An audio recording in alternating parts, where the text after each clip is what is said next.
प्रेक्षकांनो, छोट्या बयोची मोठी स्वप्न या मालिकेच्या 2 सप्टेंबरच्या भागात आज तुम्ही बघत आहात. विशाल आणि बयो दोघं जण जंगलामध्ये अडकलेत, पण यांना जंगलामध्ये ते आग पेटवायला वगैरे कुठून सामान मिळालं ते नाही कळालं बरं का मला. असो, पण आता दोघांनी एकमेकांसोबत खूप छान विचार शेअर केलेत. बयो विशालला विचारते, तुम्हाला भीती नाही वाटत आहे का सर?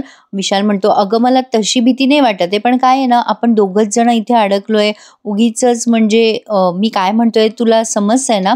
बयो म्हणते, सर काळजी नका करू, आपल्या मनात वाईट नाहीये आणि रवळनाथ आहे ना आपल्या बाजूला, त्यामुळे काय काळजी करायची. विशाल तिला सहज विचारतो, तू कशी काय अशी पॉझिटिव्ह विचार करू शकतेस ग? म्हणजे इतका पॉझिटिव्ह विचार तुझ्या मनात येतो तरी कसा? बयो त्याला उत्तर देते, सर नेहमी चांगलाच विचार करावा. आता मला सांगा, तुम्हाला इथे काय जाणवतंय? आता विशाल म्हणतो, शांतता आहे, भयान आणि खूप भीतीदायक वातावरण आहे ग. तेव्हा बयो म्हणते, नाही पण मला बघा ना कसं वाटतंय, किती छान शांतता आहे आणि पानांचा छान सुळसुळाट आहे, थंडगार वारा आहे आणि इतकं मस्त नयनरम्य निसर्ग दृश्य आहे ना की खूप छान वाटतंय मनाला.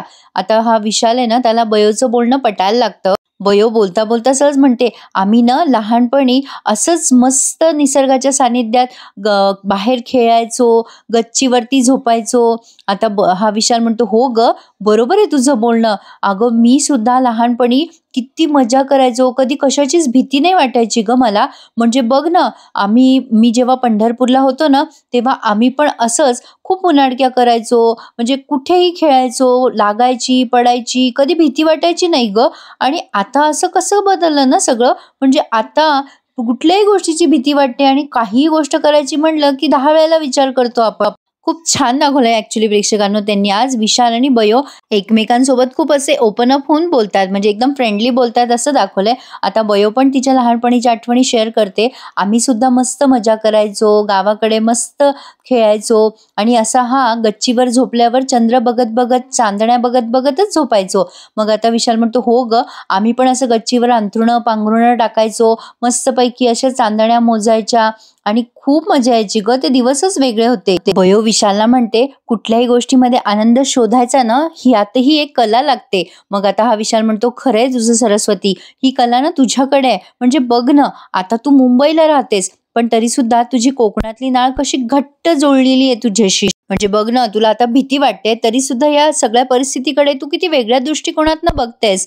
बयो म्हणते त्याला, हो सर, खरं आहे तुमचं. मला ना माझ्या रवळनाथावर खूप विश्वास आहे. मी असं काही टेन्शन आलं की सगळं काही त्याच्यावर सोपवून मोकळी होऊन जाते. मग माझा रवळनाथ मला बरोबर मदत करतो. मग आता ती म्हणते, एका गोष्टीचं वाईट वाटतंय बघा ना, इराला कॅम्प लीड करायचा होता, किती छान काम करत होती ती, पण आपण मात्र इथे अडकून पडलोय. त्यामुळे इराचा बिचारीचा गोंधळ झाला असेल ना, ते सगळेजण आपल्याला शोधत असतील केव्हाचे. त्यातनं आपला फोन लागत नाहीये, रेंज नाही फोनला, किती टेन्शन मध्ये असतील ना सगळे. असं बोलून ती आता खाली ते शेकोटी जवळ बसली आहे. विशाल विचार करतो मनात तिच्याकडे बघून की तुला इतकं पॉझिटिव्ह राहणं कसं जमतं ग सरस्वती?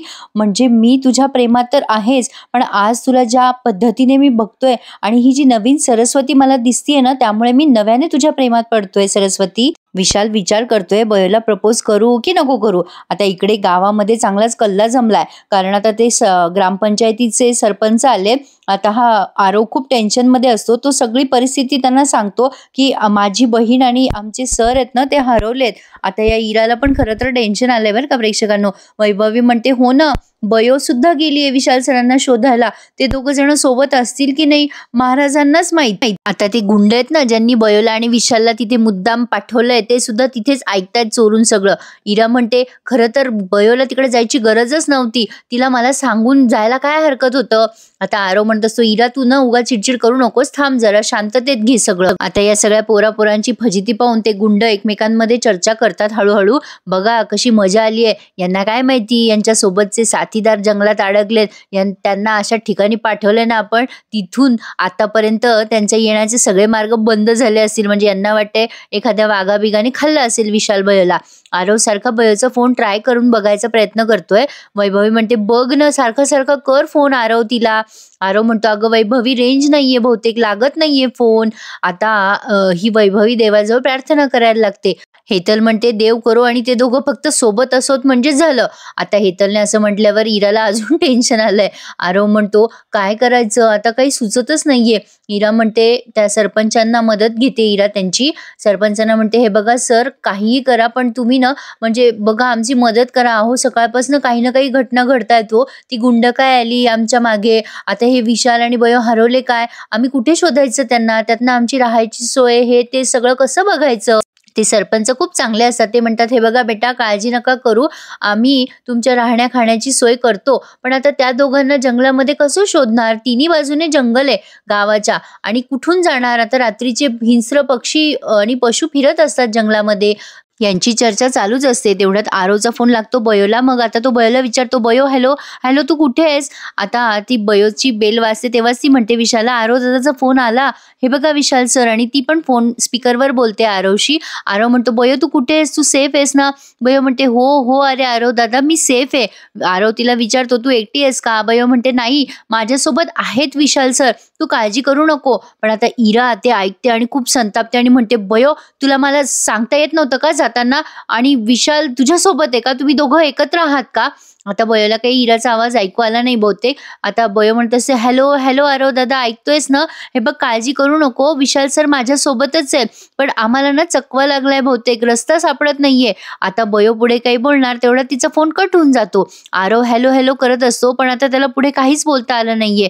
इरा म्हणते असे कसे गेले हे दोघे जण एकत्र. हा विशाल पण बोलतो बरं का प्रेक्षकांनो आरवशी की अरे आरव आम्ही एका जंगलात अडकलोय आणि आम्हाला बाहेर जाण्याचा रस्ता सापडत नाहीये. आता पुढे ते दोघं जण काही बोलणार तेवढ्यात तीही बयो म्हणत असते की आम्हाला बहुतेक चकवा लागलाय आणि फोन कट होऊन जातो. आता बयो म्हणते जाऊ द्या सर, निदान आपलं बोलणं तरी झालंय, त्यांना कळलंय की आपण जंगलात अडकलोय म्हणून. आता आरवला आणखीनच टेन्शन आलंय बिचाऱ्याला की बयो जंगलामध्ये एकटी काय करावं. आता इरा म्हणते फोन कट झाला तरी पुन्हा लावून बघ, पण आता नेमका बयोचा फोन स्विच ऑफ झालाय, फोनला बॅटरी डाऊन, फोनची बॅटरी डाऊन झाली आहे.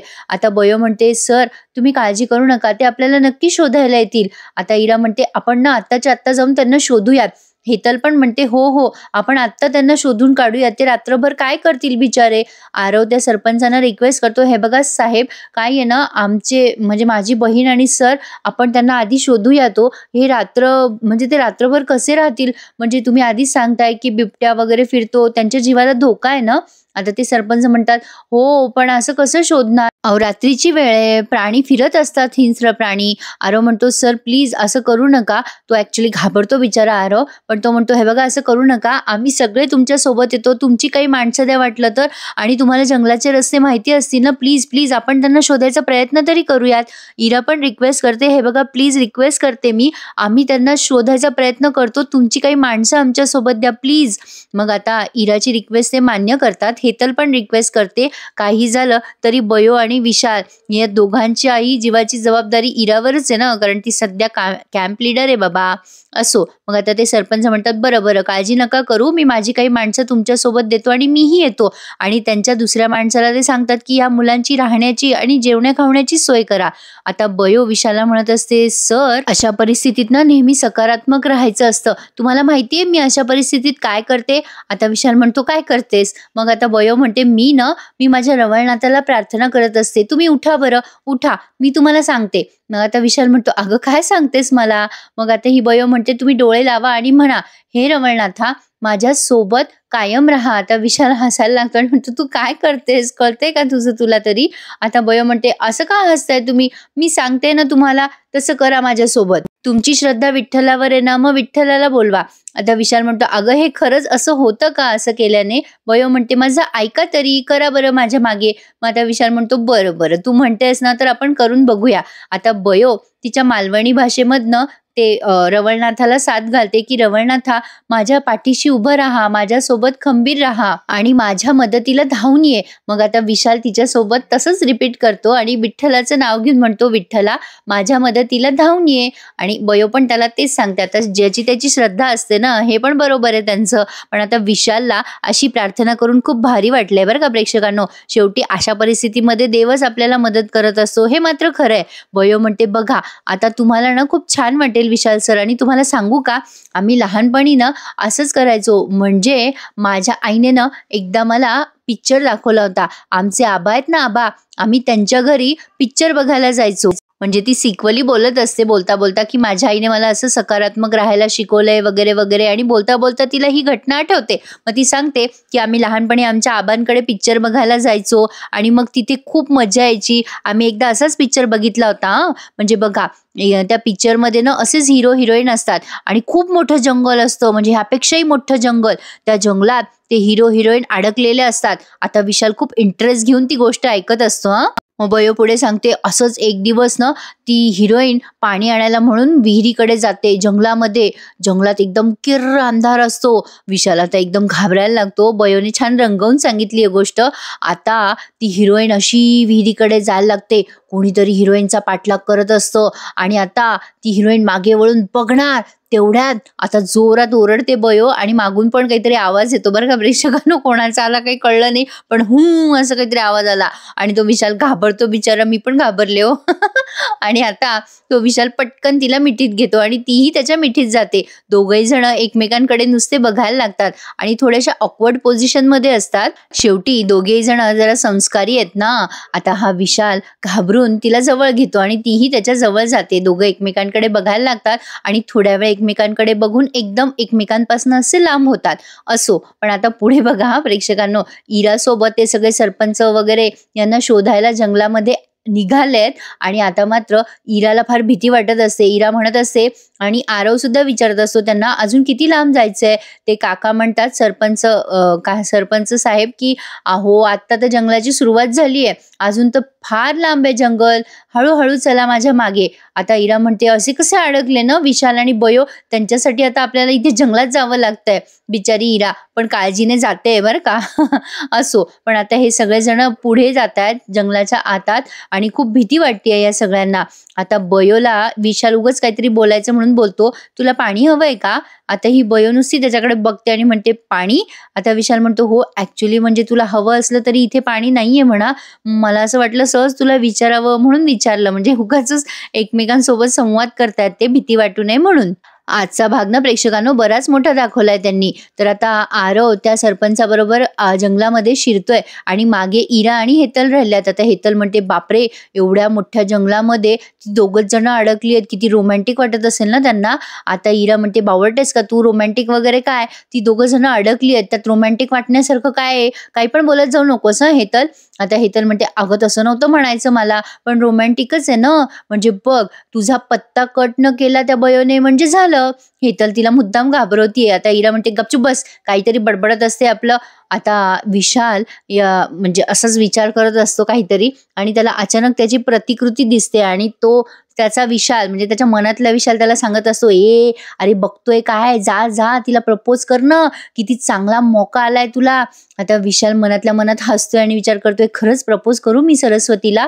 आता त्याच्या मनाची प्रतिकृती त्याला सांगते हो हो कर, वाट कसली बघतोयस. आता तो बयोच्या जवळ जातो, त्या शेकोटी जवळ, आणि त्या बयोकडे बघत राहतो आणि म्हणतो बघ सरस्वती, तुझ्या डोळ्यात बघितलं ना की मला काही समजतच नाही ग पुढे काय बोलावं. आणि तो बयोकडे नुसता बघतच राहतो. आणि प्रेक्षकांनो आज काही त्यांनी प्रपोज दाखवलं नाहीये, पण उद्या मात्र ते नक्की दाखवणार आहे.